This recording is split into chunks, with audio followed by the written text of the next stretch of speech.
I'm starting recording. Just for your okay. A VW is a voluntary withdrawal. Okay.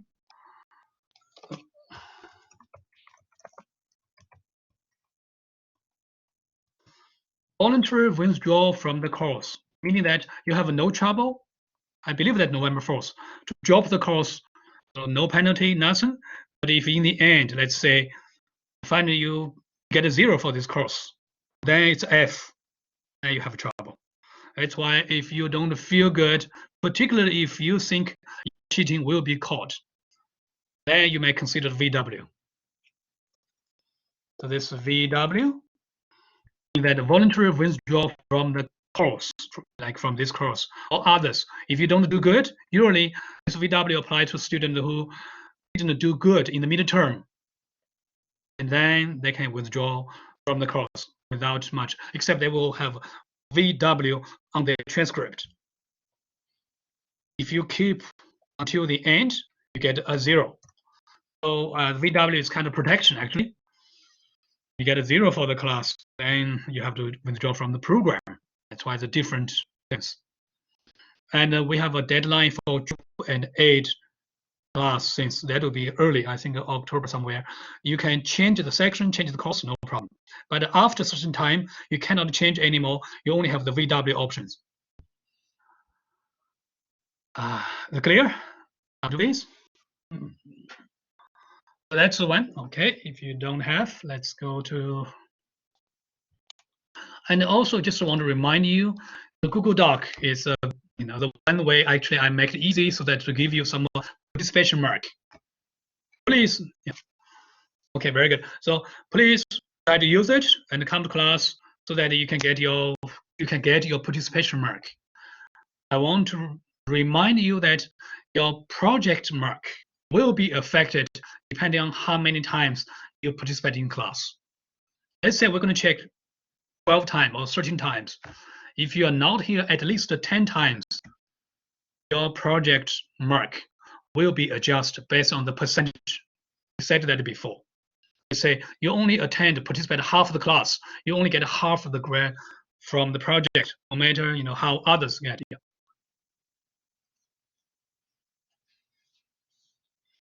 Yes, Mazia, you're right. I guess I didn't see your particular concept. Could be right. The scientific management movement, human relation movement, and the human resource management movement. Positive OB, what we say that it's not the kind of a consensus yet. Positive OB is just a candidate. Maybe the fourth one. Maybe not, because some other people may not agree. But the first 3 is already there. That's why I asked, what are the 3 stages? The number 4, of course, you can put it there, you can leave the blank, no problem. We only ask the 3. Mazia, would that be good? Okay, yeah. And then, so if you know some friends, let them know they need to come to class to participate. Otherwise, if they only try to get the exam, they may not be able to pass the course. Okay, let's go to the PowerPoint. So last class we discussed, if you remember, the motivation. So the very straightforward or the most important series OB. From the beginning, if you think about, we discussed the definition of motivation, the characteristics. We talk about need series. Need series, okay. Characteristic of motivation was in the midterm. And the need series later on would be the contents for final exam.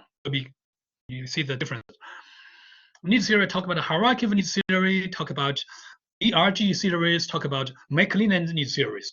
In addition to, we have a little bit, other things, if you call that intrinsic, extrinsic motivation, also part of it, but that's not really a theory. It's kind of a classification type of internal, external kind of motivation. This will be the need series. And further on, we have the process series. Process series talk about how you are motivated. Simple one would be goal setting theory. You still remember goal setting theory? Setting the goal itself is motivating. But more importantly, did you set the goal for your life after we had last class? Did you even ever think about this one? That's why action is more important than just word or theories. You have to do something out of this, what we teach you. No, you probably didn't do anything. Let's think about the end of the semester. Even think about after this, you finish the program, or if you ever be able to finish the program. If you don't do anything, it's still useless. I not just want you to memorize goal setting theory. No, it's not the purpose. The purpose is use the goal setting theory, change yourself. Goal setting theory is one, equity theory two. Equity theory actually in the midterm, right? When we have the negative inequity, what should we do?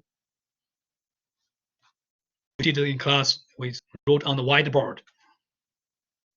Kind of strange when I see the answers from all the students. Whenever I wrote something on the board, you didn't know how to answer it. Whenever you can Google it, you have perfect answers. Don't you think I can see that one? I told you we have a system in this blackboard. I will check one by one to make sure to get those at least some. I may not be able to get all of you or some of who did the better sense. So then we have expectancy theory. So for the process series, we have expectancy theory, talk about the comprehensive motivation force come from three questions. What are the three questions? Can I do it? Effort to performance, E to P. Yes, can I do it? The assessment, 0 to 1. The probability, if I put effort, I can do it. Performance required level is 0 to 1. Second question, can I get it? In the E to O. If I put effort at required level, can I get the outcome? Once again, assessment, it's the probability that if I put required efforts, kind of things, performance required level, I will get the outcome. E to O, 0 to 1. The last one is, do I like it? Do I like this outcome?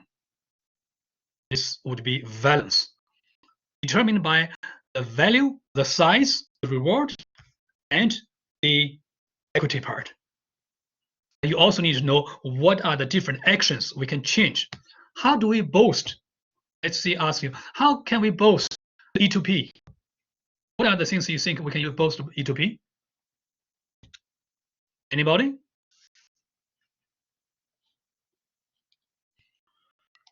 How do we boost E to P? How do we improve effort to performance? If we want to improve effort to performance, the probability of we believe we can do it, what should we do?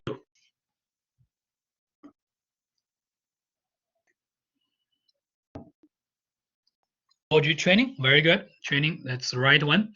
So we do the training. We do that persuasion, right? We also provide understanding of a task. That's something else. Little bit. That's why we try to say the one that we list: training, persuasion, encouragement, past experience. Very good. And we also have proper equipment and tools, and plus the other one we talk about personality. I hope you get from your own study, not from your own notes. Maybe, just up to you. You want to spend more time later on to prepare for this, it's also possible. But at least I can see that you probably have the notes. So that's a good sign. Though we have to think about try to review right after class. And of course, we have all others. Talk about the P2O, how to boost them, and valence, how to improve that. It's straightforward and acting well, like a develop understanding of the task. The task is over there. And how can we know that we can do it? Is really we just list those. So you can see that a common sense or something you can come up with is really not, the theoretically sound. That's a problem. So everybody can come up with something. You can write an essay, but useless. So make sure you get an accurate one. How to get a good study? It's a study method. When we do something on the whiteboard, please, you may want to write it down, right? Why I spend time even right over there? You can just fall asleep, like I said. No, please pay attention. Take notes. Take notes alone can make you is modeling. We say that encouragement, persuasion. If you talk about modeling to learn from others, that's like a past experience. So that part already over there. So we have that 5 we just listed. Yeah. And any other question? No. Let me go to the new chapter. So after this, after we study series, the natural question would be, how do we use it, right? Very straightforward. Chapter 5 is about all the series. Chapter 6 is about all the practice. So motivation in practice give you different way or different strategy to motivate people, including, let me just give you a very broad view. Or motivation practice, including money, when you can use to motivate people, and link the performance to production job or blue collar jobs. Link the performance, link pay to performance for white collar jobs. Link to pay performance or how to reward teamwork. Okay, teamwork. And lastly, how do we design the job itself? See, not about needs, not about the process anymore. How we design the job itself to motivate people. And in the end, we discuss a little bit about the flexible working schedule. Flexible working schedule, talking about flex time, something like this. You're clear from the broader sense, saying that the overall, this will be the strategy for motivation. I just worry about you're going to get lost in the details because we're going to cover the details quite very much. So different ones. You have to read the book, understand what we can do, and then think about all this practice. What are the strategies we could use to motivate people in practice? That's the key, in practice. Okay, let's go to the first one, money, right?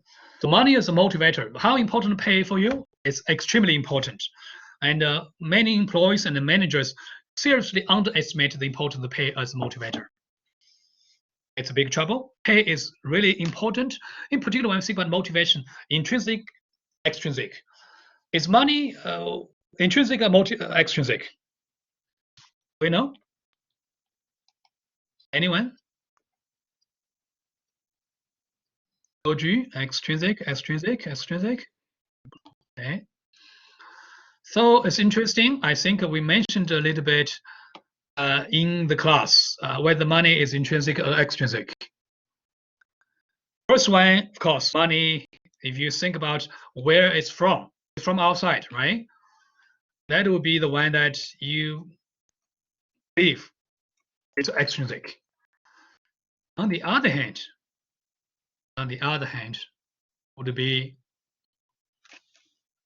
social, self-esteem, self-actualization needs can also be satisfied by money. Sometimes we say money cannot buy you happiness, but money can buy your friends. You know, maybe not real friends, some kind of friends. If you want to make friends with somebody, keep asking, today I buy you lunch, tomorrow I buy you a dinner, and buy you a movie. Let's go watch a movie together. Let's go even travel together, right? So you get the social needs satisfied. You can buy people around you. Some of you, if you're from China, you know the very famous guy. What's that guy's name? The second generation rich guy from named Wang, right? So that one, it buys all the friends around. So you can satisfy your social need by money. Of course, if money is a symbol of your achievement, self-esteem, or self-actualization, so money can satisfy your high-level needs. So money can be intrinsic too. I want to achieve, get that symbol, money as the symbol, rather than the money itself. I'm not for that reward, like for all the CEOs. If you think about it, they're making $10 million a year. You give them 10,000, really useless. But it's a symbol of their success. If they are well, similarly, it depends on whether you see the money itself or the same. They are rich because they are capable, not because they earn that much money. So it depends. If you have that much money, like a second generation of rich people, right? The kids of number one, like I don't know what to say, like Bill Gates' daughter, right? The money, she has a lot of money, but it's not a symbol of your achievement. Then it's different. But for Bill Gates, the money really a symbol of his achievement. I make so much money because I'm capable of doing that. That's the different story. That will be more intrinsic. That's why money as a motivator is important for us to consider. Sometimes it has a intrinsic element. It can be both. And if you,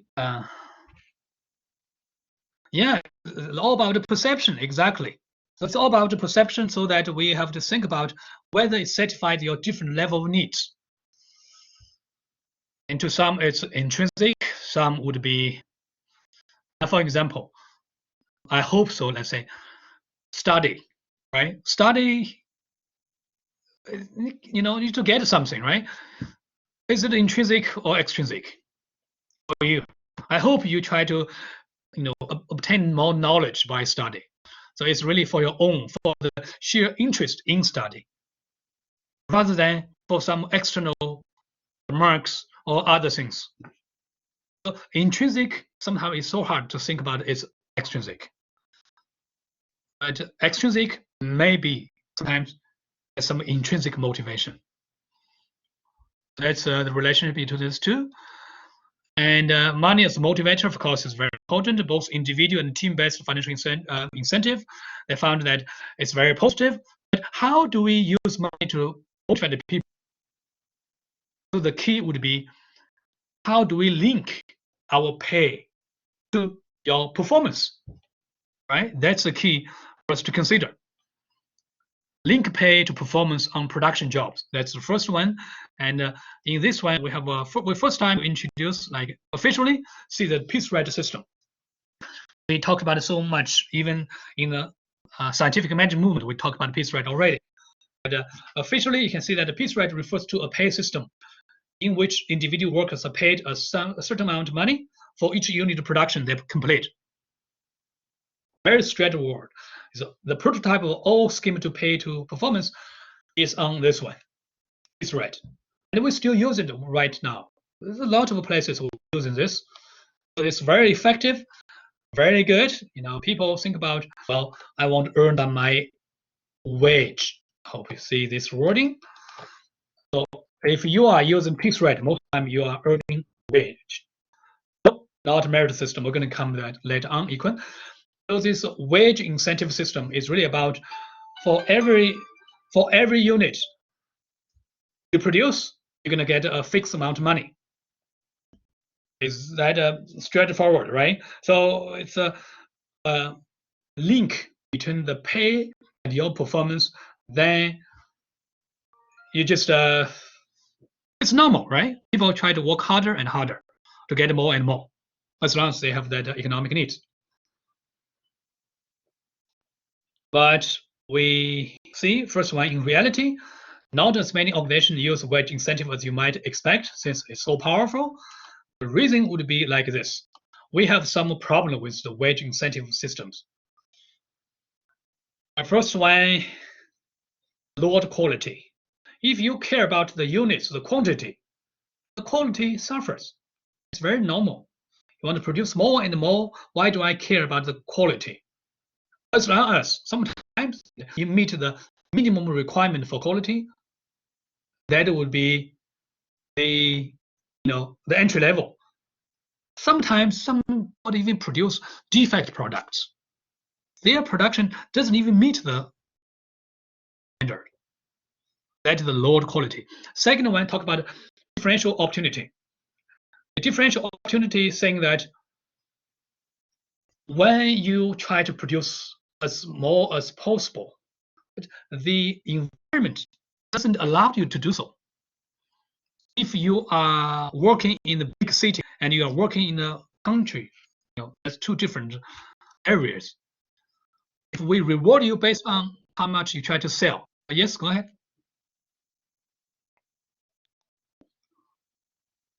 Chuku, is a mistake, or you want to say something? All right.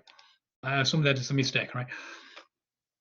So when you have different regions, some region give you more opportunity to sell more. For example, if you are the salesperson, your commission based on the cars you sell.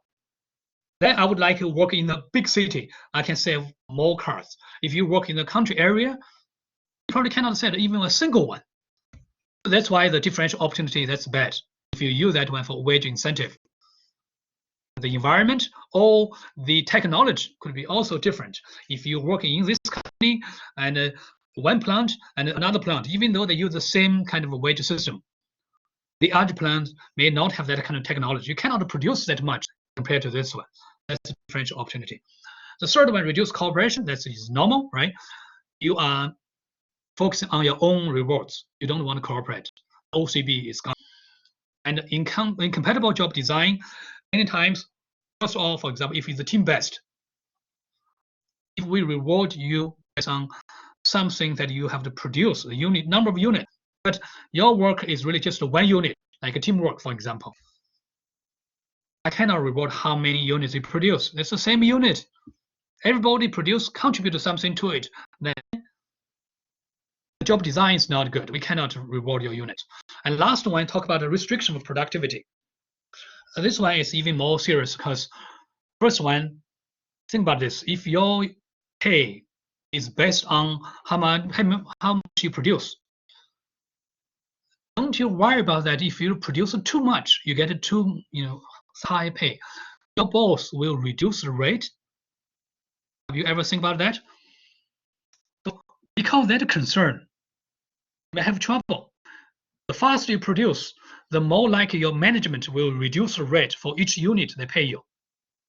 That's one. Second, if you produce too much, you may end up with the layoff. We don't need that many people anymore.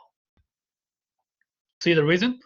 If you can produce so much, and we don't need that many employees, so some may get fired, laid off. That's also a problem. And in the third one, sometimes union try to protect the less capable employees. Meaning, we don't want those people get trouble if they cannot produce so much. Therefore, I will slow down, wait for you. You see the logic?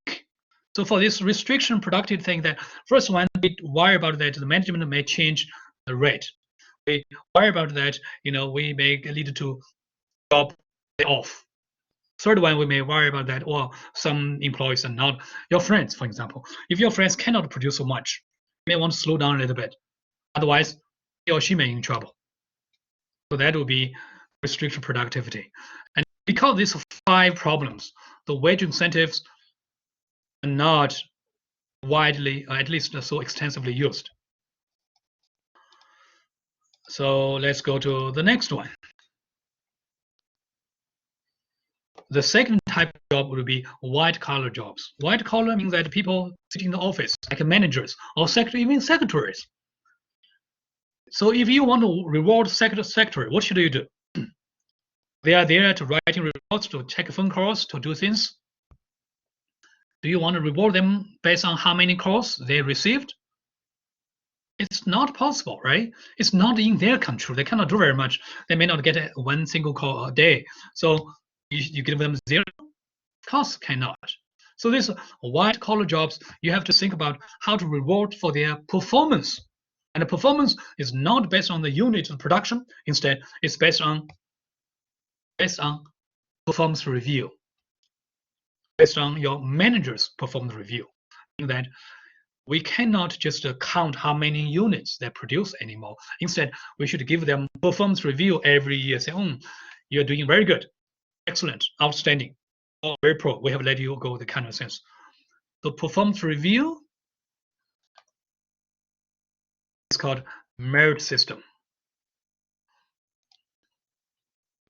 Merit pay plans equal. That's the one that merit system. Attempt to link pay to performance on white-collar jobs. So your merit, your values, not a piece rate. Piece is something you produce and they pay you money by rate. And the merit system is really what is your value. If you are such a genius and you sit in the office, even though you didn't get any call, we still pay you a lot. It's possible based on your merit. So performance assessment and performance review becomes more important. And before we go that, so how do we do that? We sometimes merit pay is still kind of a less effective, really because sometimes they don't feel the incentive to work harder, since it's not depending on my production, right? It's not depending on how many calls I get. So I don't need to do anything. The problem in particular, we have this trouble. You can see. First one, low discrimination. This is really about, if you still recall, latest errors. Because it's come from the performance review, performance assessment. So the ratios plays a very important role and rates the errors including central tendency, if you still remember that. Because of that, it's very challenging. Actually, it's true. It's very challenging for managers to do a very good performance review. But because of that, it's so hard to distinguish good one from excellent. From distinguish good one from bad one, from excellent from good. This kind of a distinction. If you don't have that such excellent performance, good performance, bad performance, and they tend to make the same. They tend to make the same salary. Now you can say it's called a salary, not a wage anymore. They tend to make the same salary, so there's not much discrimination differences because the performance assessment itself is flawed due to the rater's errors. That's one. Second, small increase. If you don't have an accurate performance review, it's so hard to justify why I want to put, this person gets such a huge bonus. This one has no bonus. Actually, if you see the university, like for example, we are using a merit pay system because we're supposed to be all white collar employees. Like even our professors for the M1, this program, example, you have different professors. Some just post the slides. And you do it, you go figure. They still get the same pay as those who put so much time teaching virtually effective, try to get you to work. It's unfair, right? And this is low discrimination. Because whether you do this or do that, it's the same pay. Some professors are just so lazy, they post a pre-recorded PPT for you to watch. And of course, you can be lazy too. You don't even have to watch. And when it's in exam time, you just cheat. So that's why you can see it's a very vicious cycle. Not good for anybody. But it's the merit pay system is not very effective if you think about how to motivate the people.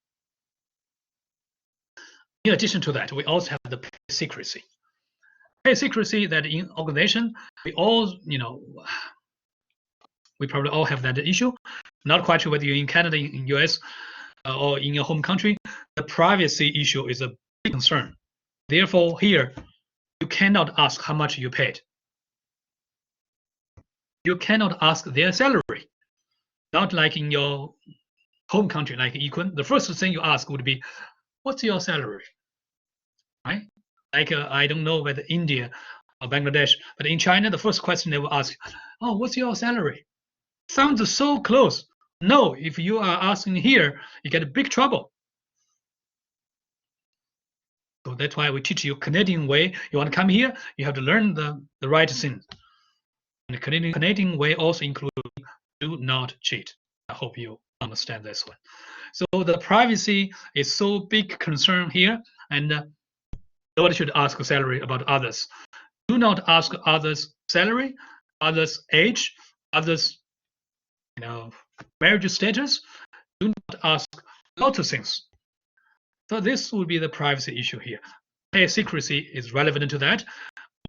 Extreme secrecy surrounds the salary in most organizations because they don't want you. And in your organization, do not ask your colleague how much you get paid.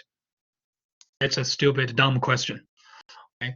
But the secrecy can severely damage the motivational impact of a well-designed merit plan. But you don't know how much others are making. And then whether you don't know it's fair or not. And we have the tendency with the problem in terms of how, if you don't know how much other people are making, what you would do, you would guess, right? You would guess how much the others are making. And consequently, the psychology already showed that,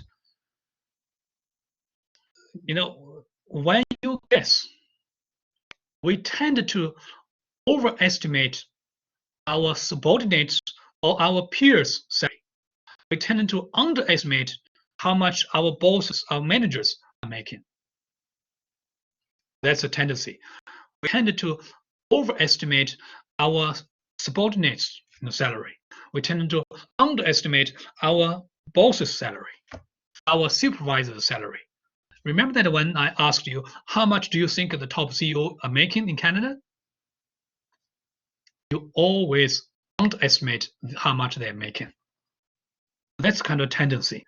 And if you have that trouble, this merit pay doesn't even motivate you. So this will be the tendency. You tend to underestimate how much your boss is making, and you tend to overestimate how much your peers, subordinates are making.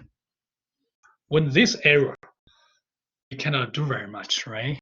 Then whether it's fair or not depends on your rationalization, and it's also, see, it's not that motivating. That's the trouble for pay secrecy. So, and of course, a good way would be have a semi-secret pay. You know, for that class, you are paid that much, but you don't know exactly how much they are making. So we know that for full professor, you're making that much, but you don't know exactly how much they're making. So that's some change, some transparency introduced to the salary system. Then the third one talk about how to use pay to motivate teamwork. We work together, and we should not reward individuals. And the professional ways of doing that, we may have heard quite a lot, will be profit sharing, employee stock ownership, ESOP plan, gain sharing, and skill-based pay. So profit sharing is very straightforward. You must have heard a lot. If the company makes money, we share some of the profits with our employees. So therefore, you should work harder to make more money, then you get more share, right, from the profit. Employee stock ownership plan is very similar. Instead to share the profit, we give them stocks.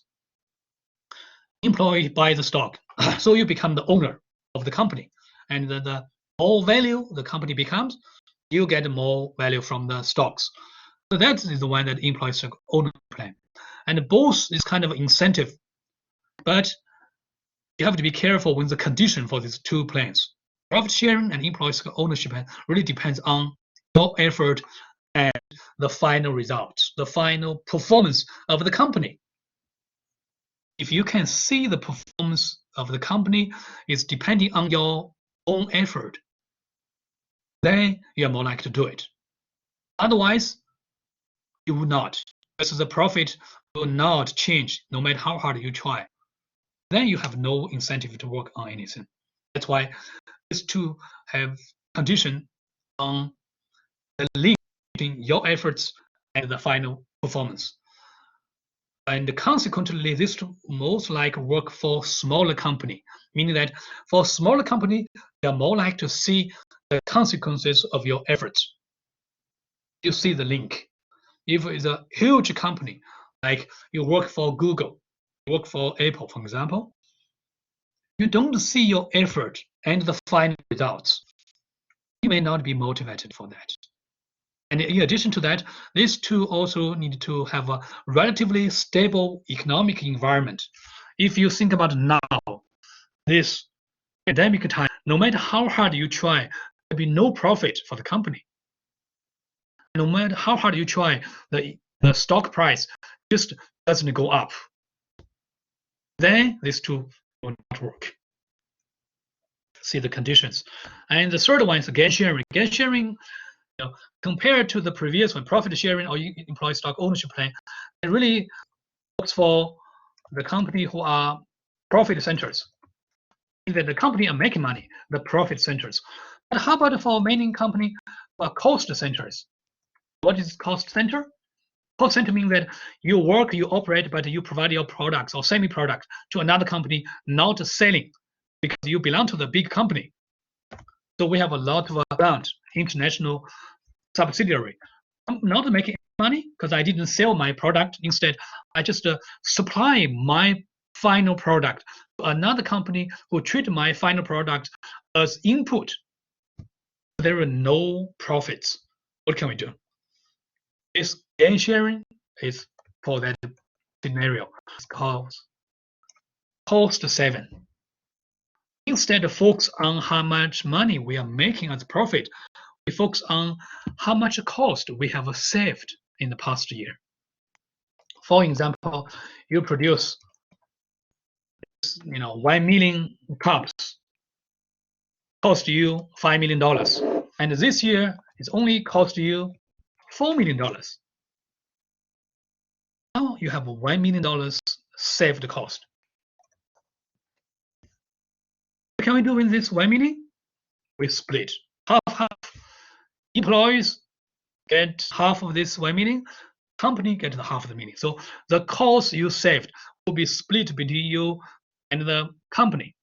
That is gain sharing plan. The fourth one is a skill-based pay. Skill-based pay talk about instead focus on your job. Right now, when you talk about your salary, really based on the job you're doing. It's not how much effort you put. It's really about what kind of job. Then we pay you for the position.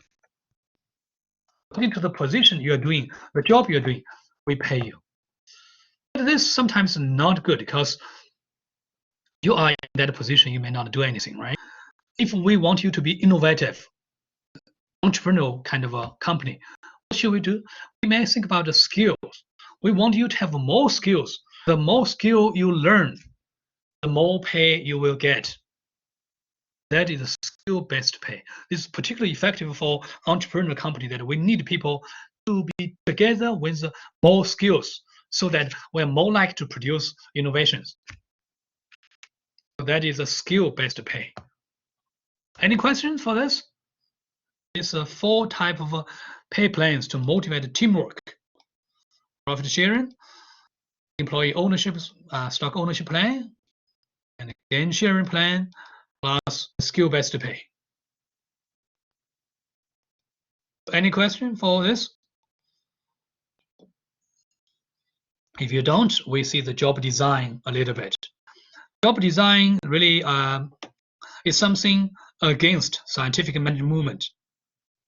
If you recall, scientific management movement is really try to divide the labor into smaller pieces, right? And then we try to standardize. So the simplification, specialization lead to standardization to improve the performance. But when you keep doing the simplification, keep doing specialization, people may get bored. They may get stressful by doing this and that for so many years. We can see that the prevailing philosophy in the scientific management movement is about make it simple, job simplification. But this may not be motivating anymore, particularly for high-level job. If it's too simple, I don't feel any motivation. So we have this job with anti-scientific management. We design the job to make it not simpler, but then more complex. And one concept is the job scope. Talk about the breadth and depth of the job. So breadth refers to the number of different activity you are doing. The depth refers to the degree of discretion you have, the freedom, the control you have over how you're going to do these things. And then we have this different type of jobs. You can see low, high, and high, low. So at the right top corner, they see high scope managers and professors. So really very high autonomy and very complicated jobs. So that is the one. With this in mind, try to change, such as we stretch the assignment so that you will have a variety of challenging assignments for you. We rotate you, rotation, so that you have to work at different departments in the company. rotate you to different tasks and jobs, and you also get a different job, a variety of challenge assignments. And then we have a theory that we can use to even motivate people. That is JCT or JCM model. We're going to discuss after the break. We take a break, but at the same time, you may want to think about your project team. It's time for you to do this now. I would encourage you to start to find your team members. Each team will have 6 members, and then every team, not every member, every team submit one kind of a report or one piece of paper to me with every member's name, ID, and the topic plus the company you try to do. The project team is asked you to think about the company and think about these problems and relate these problems to OB theory. Then try to discuss, try to say, I want to recommend you do this to overcome the problem. You can use this one. Any question for project teams?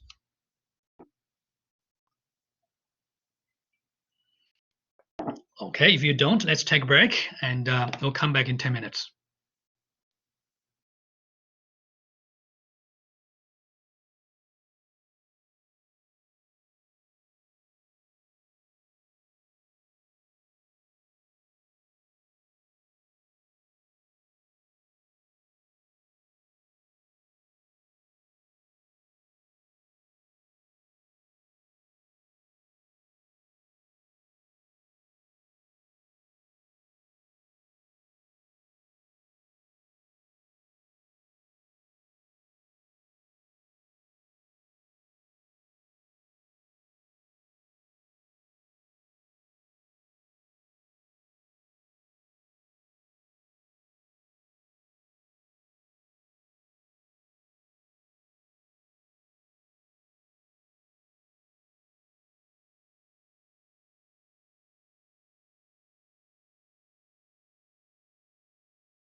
I hope all have come back.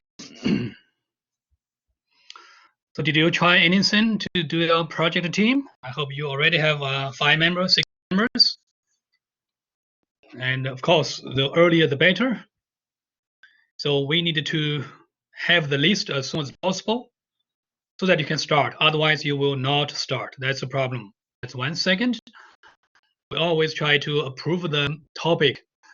First come, first served. So if the topic already selected, the other group will have to select a different one, similar to the companies. For example, if you choose Google, the other one will choose others. You cannot do that the same anymore. So you have to get a team to discuss what the topic, what the company you want to do, send me as soon as possible. Then you'll be able to start to work on the project. Otherwise, it'll be too late. Think about your midterm. Don't wait until the last day or last night to do this project. You need time to do it well. And of course, if you in the last minute you want to put something, copy and paste, and you can try it yourself. See what would be the consequences. So please do it early, do it right. So let's continue the different motivation in practice. So we talk about the job design. That's when it's really based on the old time when scientific movement, promoted the job simplification, job specialization, division of labor. But when you went so far that people feel that it was so stressful to perform this kind of repetitive stuff year after year, so we want to increase the scope, both the breadth and the depth. So one particularly relevant, also famous theory would be the JCT or JCM model. Just said it. I'm going to put it again over here. JCT and JCM model saying that we can actually consider, see this one, oops, how to get to the outcomes. First one, the psychologists, we have 2 professors from Yale University, Oldham and Heckman. Oops, Heckman. Both are very famous. They are, a business professor trying to get to know better. So the outcomes, okay, let me say it again. If something different from what I said and from the PPT, use what I said. So they go backward from the outcome. They believe in order to have high performance, they want to get first one, want to achieve high internal work motivation and the intrinsic motivation.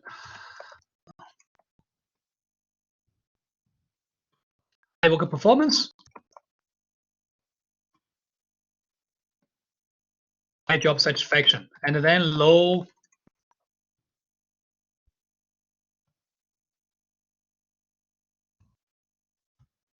turnover and absenteeism. So these 4 are the outcome, not the 4 in your board, not this 4. Use this 4 in the chat room. So high internal work motivation, high quality work performance, high job satisfaction, and high turnover and absenteeism. But in order to get there, you have to have 3 different psychological states. They call that critical psychological states. Experienced, meaningfulness, that's 1. Second, experienced,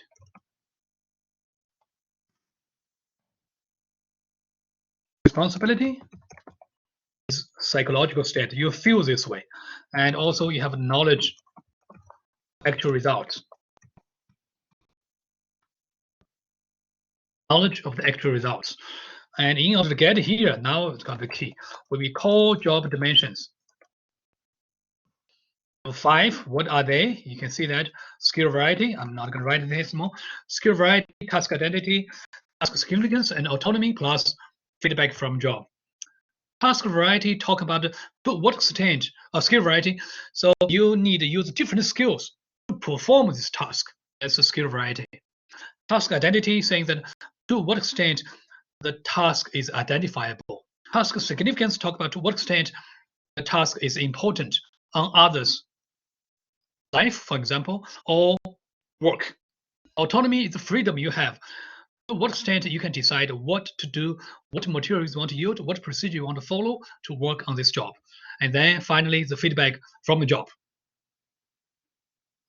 So this will be the model, and then you get this formula to calculate the motivational potential.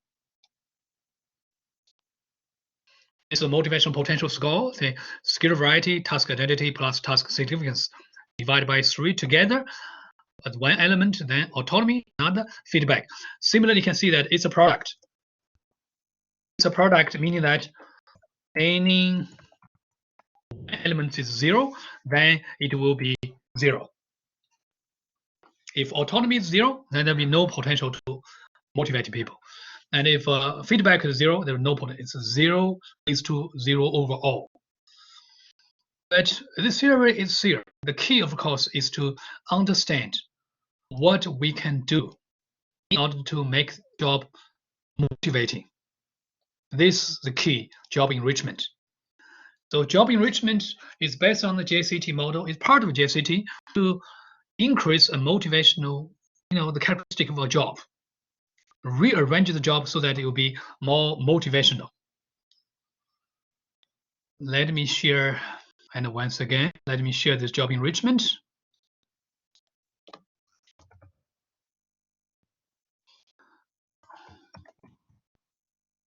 We have a job enrichment method.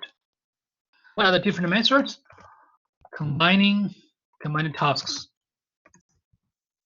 We put everything together so that the smaller tasks become even bigger one, and form network units, like a team-based.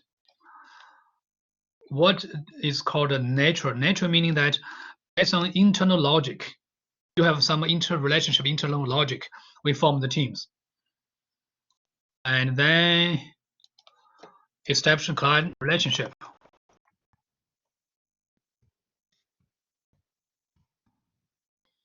We try to build relationship with our clients, with our customers. We also can do this vertical loading besides open feedback channel.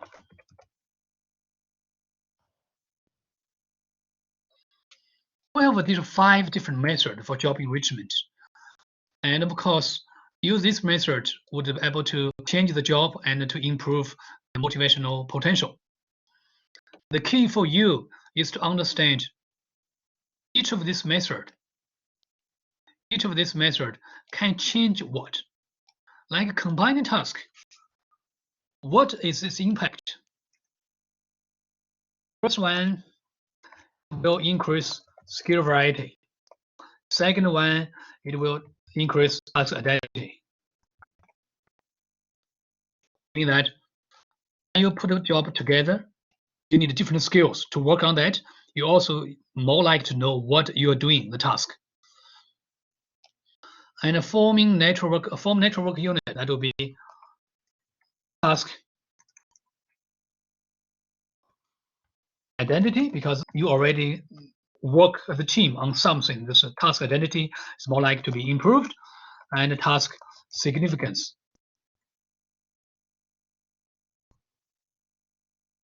will also be improved. The combined task can increase skill variety and task identity. And the form network units more likely to increase task identity and increase because you know what you're doing. You're more likely to know what impact of this task on others. And it's actually client relationship. First one, you need different skills. Increase skill variety. Second one, you have autonomy, freedom to deal with your client, rather than have to get approval from managers that much. And you get the feedback right away. If your boss, if your client doesn't like your service, you get it right away, right? So feedback from job. And then vertical loading. What is vertical loading? Is try to load the power empowerment, give you the power to the lowest level employees. That will be, I think it's normal, autonomy, right? Open feedback channel give you the feedback on job. So the key for us is to understand the relationship. What all these methods can do to the different job dimension or job characteristic.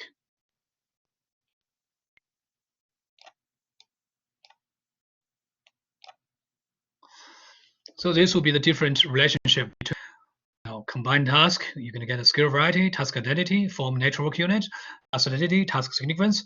So the relationships are very important for you to know. Any question for this one? Any problems? Any comments? No?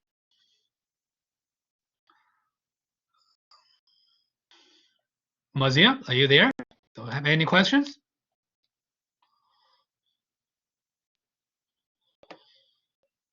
No?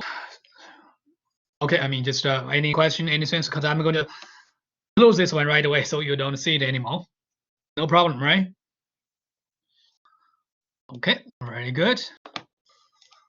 And then let's continue for this method.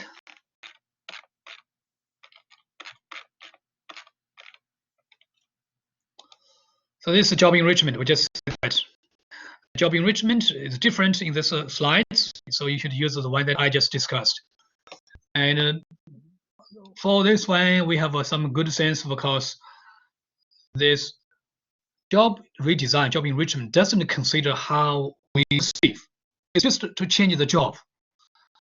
And the job involvement is something, a cognitive state. So make sure you see the differences. The procedure, we have this over here. Of course, we discussed a little bit. Use the one that I wrote on the whiteboard, not this. Even though it's kind of similar, still a different ones. So the board, like when I put something on the board, you may have to take notes. As I find in the exam, students just so damn enough they try to copy from the internet. And that's not I'm talking, and not from the textbook. I can see that definitely cheating. So that's why I'll give you the deadline to drop the course before it getting worse. So this will be job enrichment. Some of the problems would be, sometimes you try to enlarge the job. You lack of a design or skill. Knowledge skills, you may not want to take the challenge, the job enrichment provided to you. So they may not be working. The reason why the job enrichment sometimes get the trouble, get the yielding resistance, whereabout they can lose control, right? So in addition to job design, we also have work design. Job design is really about the job, specific job itself. Now we want to consider a broad environment, a different sense, a different work design characteristics than just the JCT, JCM. We have a three set of characteristics you have to consider. Talk about motivational characteristics, talk about the social characteristic, talk about work context or contextual characteristics. So if you have designed the work, we have so many different characteristics. The motivational would be, we discussed the core job characteristics, JCT model, right? Very similar to this one. Social is more like interactional, interpersonal. So this will like a social support, interdependence, interaction outside the organization, feedback from others is a social characteristic for any work. And we also have the environment, the context. So like ergonomics, how do you design the workstation?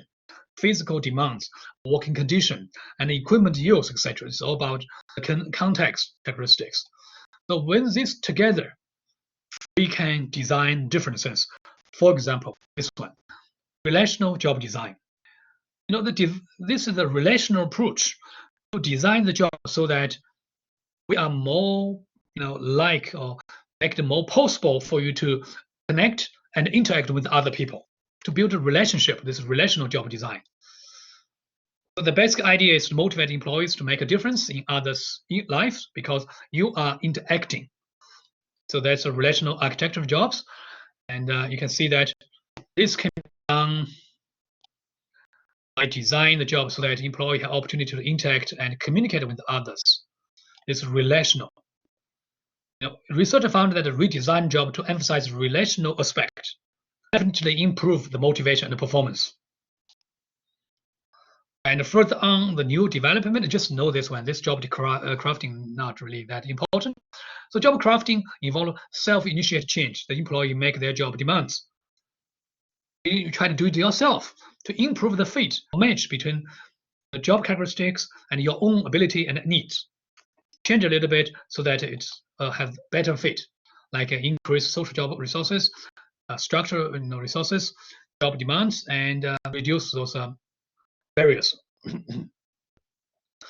Those are actually you have to consider individual differences, job characteristics. With these two, you can craft a job so that you will be better motivated, you can perform to the best.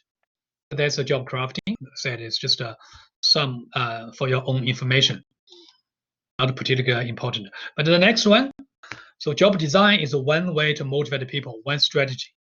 If you remember, we have the one from the beginning, talk about the money, the motivator, talk about the pay for performance for production jobs, talk about the pay for performance for merit pay for these white collar jobs, and pay for performance for teams.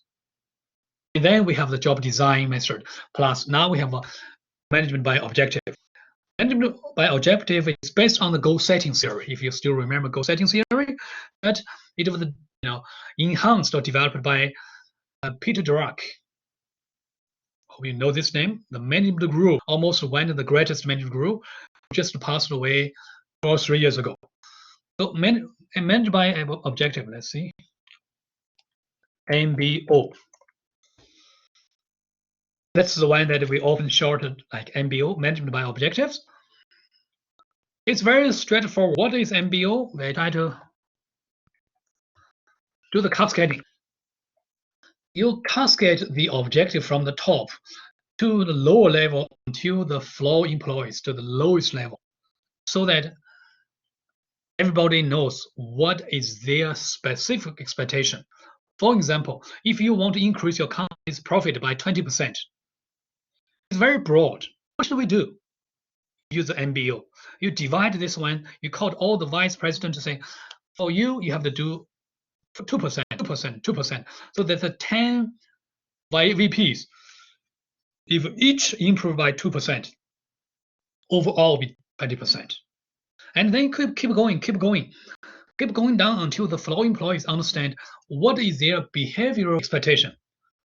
For a common average individual employee, looks like for every month, I just need to work 1 extra hour, and then total profits will be increased by 20%. I don't care the overall, I care my own interest, at like own behavior expectation. You can see this one. The organizational objectives are translated into a specific behavior objective for individual members.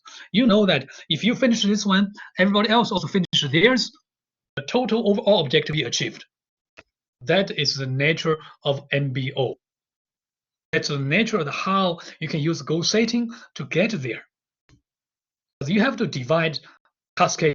You have to divide the overall objective into smaller objective for that particular employee so that they know what to do in order to help you achieve these objectives. So that's the one that we call MBO.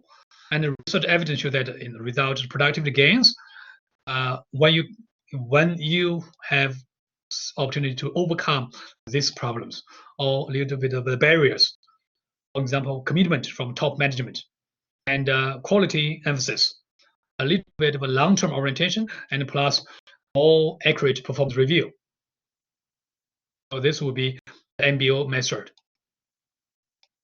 Lastly, we have this flexible work arrangement as a motivator for diverse workforce. So flexible work arrangement are work options we can do to accommodate employees' needs. So flexible work arrangement, saying that we should try to satisfy our employees' needs so that they be happier. That's a basic principle. We have these 4 most common flexible work arrangement. First one, flex time. Flex time based on the principle that some people have special needs.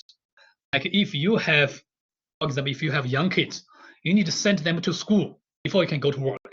They may have to come to work a little bit later.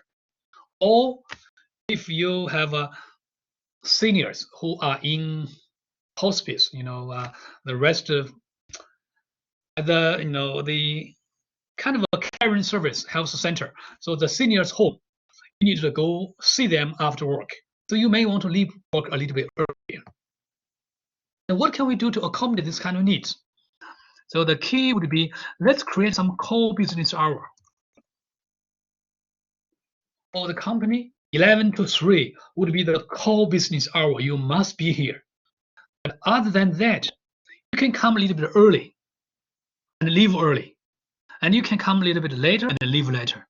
Right? Actually, like in our school, when there was no pandemic, we have a secretary to come at 8 o'clock and leave at 4 o'clock. Come very early, so I leave early. But we also have people who come at 9 and leave 5, or come 10, leave 6. As long as I work for 8 hours a day, and then you have this one, right? So 8 to 4, 10 to 6, both are acceptable because during the core business hours, you are here. And then other time is flexible. That is flexible time to accommodate your needs. All clear with this one? Okay. Then compressed work week. For every work week, at least in North America, it will be like this. Every week, every day you work 8 hours, and every week you work for 5 days. And in total, you have 40 hours per week. Clear? That is like 40 hours per week. That's normal work week. If you want to have a long weekend, like a long weekend, sometimes you have a holiday, Saturday, Christmas or some other time, or Thanksgiving, for example. It's a long weekend. We have 3 days. Some people say, I want to have my own, not only for this holidays. I want to have my own. What can they do? They could work 10 hours a day and only 4 days. So it's also 40 hours. Work 10 hours a day with 4 days a week. Also, I work 40 hours. And you have 3 days to relax, right? That's a compressed work week. And the problem would be if you work 10 hours a day, sometimes it's a little bit challenge, hard for you to to stay focused. Like right now, I don't think many of you are focused very much. We don't see any question, any comments, anything, no activity at all. So that's like if you work too long, you get a negative. The company try to accommodate your needs to give you a compressed work week, but you're not doing it right. Then the third one is job and work sharing. What is job sharing? Means that we have 2 part-time work. 2 part-time work together as a 1 full-time. Like if 1 employee works in the morning, 1 employee works in the afternoon. So 2 part-time employees work for the whole day. Looks like the job is shared between 2. Of course, you can also get 3. Everybody works about like 3 hours. It can also be possible. Morning, afternoon, or in the middle of the day. So that's a job sharing. Slightly different would be this work sharing. What is work sharing? Work sharing talk about I try to reduce the work hours so that more people will work together to share the job. Work sharing talk about I will work not particular job, instead the work overall. I used to be working 8 hours a day. Now I only work 6 hours a day. So I have 2 hours for others to work. It is the work sharing. This is extremely important when we are in an economic situation like now. Pandemic make it so hard. Lots of companies go bankrupt. Right? But we also have a company who are family business. They care about the employees. They care about the worker. They don't want them to let them go. But I don't have money. What can I do? We'll ask everybody to work less so that we have more work hours for those who need to. Yeah. No, 8 hours, yes. Kalachi, you 8 hours, we said is normal. The government works 8 hours, say that's sometimes it's maximum. If you ask them to work more, you have to pay them. Saturday would be 1 time 1.5 their salary. If you do Sunday, it'll be 2 times of their salary. Statutory holiday like Christmas, New Year, there's national holidays, also twice. So it means that if you ask them to work more than required, you have to pay them overtime, double. At Christmas, you may have to pay even more. And they still don't want to work. Quite different cultures. So you can see that, but work sharing talk about we work less so that people will get more opportunity to avoid downsizing, the layoff. No problem. And then telecommuting. Telecommuting is a little bit controversial, you know. Telecommuting really is just working from, like now, work remotely. Because considering that we often have a long commute time, like if you are in a super city, I'm not quite sure where you are, like if you are in Toronto here, in Beijing, Shanghai, San Francisco over there, like LA, etc., takes you 2 or 3 hours just to get to the work. 2 or 3 hours just to get to the work is spent on your way. So the company say, okay, let's we allow you to work from home. You don't have to come to waste this 4 hours, 6 hours a day driving. So that it's work from home. But unfortunately, too many people try to misuse this, abuse the system. So the company try to accommodate you, try to give you good sense. But too many people try to abuse this telecommuting or working from home. Think about yourself. They allow you to work from a bedroom. Are you really working at the bedroom? Or are you just going there and watching the movie or chatting with your friends? So you betray the trust. The company think that, yeah, we allowed you to work home. Actually, I know some friends like they supposed to work in Detroit, but they have to commute every day from Windsor to Detroit. What do they do? Whenever they have something else they to do, they will call their boss. Yeah, I need to work from home. You can see that working from home have been changed to something you can use to take advantage of the company. That is really bad.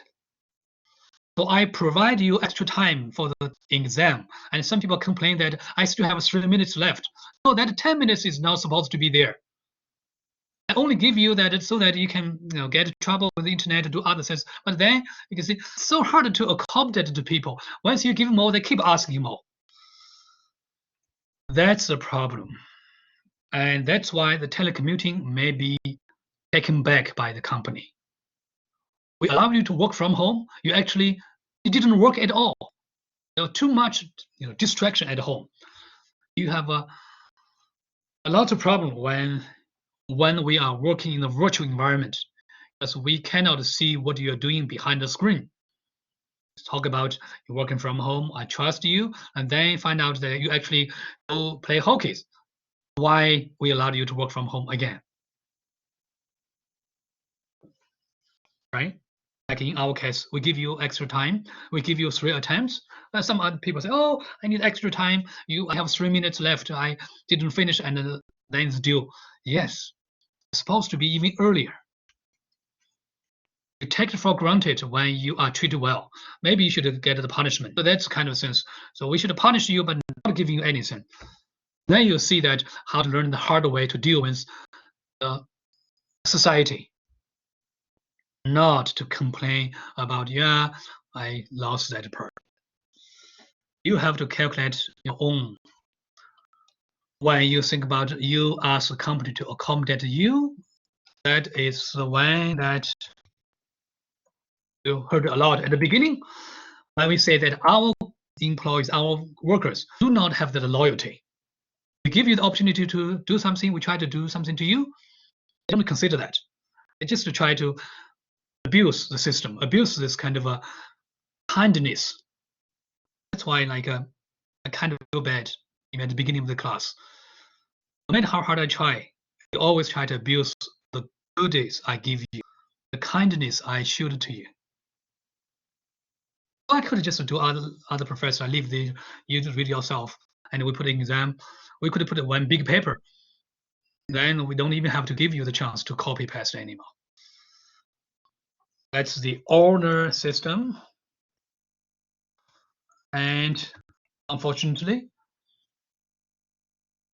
we don't deserve this kind of honor. You don't deserve the trust. Then what can we do? We have to take it back. So similarly, for the flexible work arrangement, telecommuting is very important. Find that we have too many, things that are produced or used by our workers who lack of conscientiousness, always try to get more and more from others. And see the negative consequences. You don't have informal communication, that's a problem. I don't see you very often, right? So you have a negative effect on the relationship between works because you don't see them. And the distraction at home. Distraction at home. That's too much. Actually, it's not distraction, it's just you. You just try to stay away from it. Of course, you don't have that kind of productivity. And a feeling of isolation, that's normal. Actually, you have this one. Outside, out mind. In this chat room, I don't see your name. I don't see you. I only see a few, right? Kelechi, for example. Marisa, I see a few of you here. And when you come back, a reference, opportunities. So outside, out mind. I don't even see you. When I do the recommendation, of course, those who are active, who say things, who ask questions, make comments, will get the opportunity. You stay away, you don't get it. You stay away, you don't even know I'm talking about the opportunities, right? So you see, that's the problem. I say something because you didn't even pay attention. You don't even know how to benefit from what I just said. So you will be out of mind forever. I hope you know why nobody even won't give you opportunity. Why? They don't know you. So simple. So that would be the way. But as we said, telecommuting gets some trouble because company try to accommodate the employee's needs, but the employee doesn't reciprocate this kind of kindness. That's it. Even though employee feel more satisfied, because of course their needs are satisfied without doing anything. They're satisfied. The satisfied, doesn't say anything. You're happy, not necessarily because you get sufficient pay. Maybe because you think you are overpaid. That's why you're happy. But we don't want this kind of a happiness. Some people, some students are so happy about the results. Why? Not because it's fair. It's actually because they don't deserve. Remember that positive inequity? You have to think about yourself. Can you sleep at night when you did it? So the last part of this chapter is about the motivation practice in practice. Say this part, if we put in a different context, would that also be working? That is a big question. We know the national culture is a big contingency. Right? So the most effective approach actually comes from here. You consider employee needs. You have to consider the nature of the job. You consider organizational characteristics and put the design outcome, what you want. All this together, you'll be able to find a more effective motivational system. So that's why in OB, you can never answer a simple one. Yes, this works, or that one, or one size does not fit all. Almost all the time, it depends on the situation. See, employee needs, nature of the job, organizational characteristics, by these 4 different contingency, you have to use to consider what is all this motivational strategy.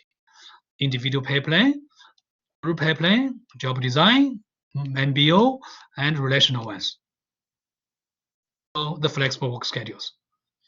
So that's the one for motivation in practice.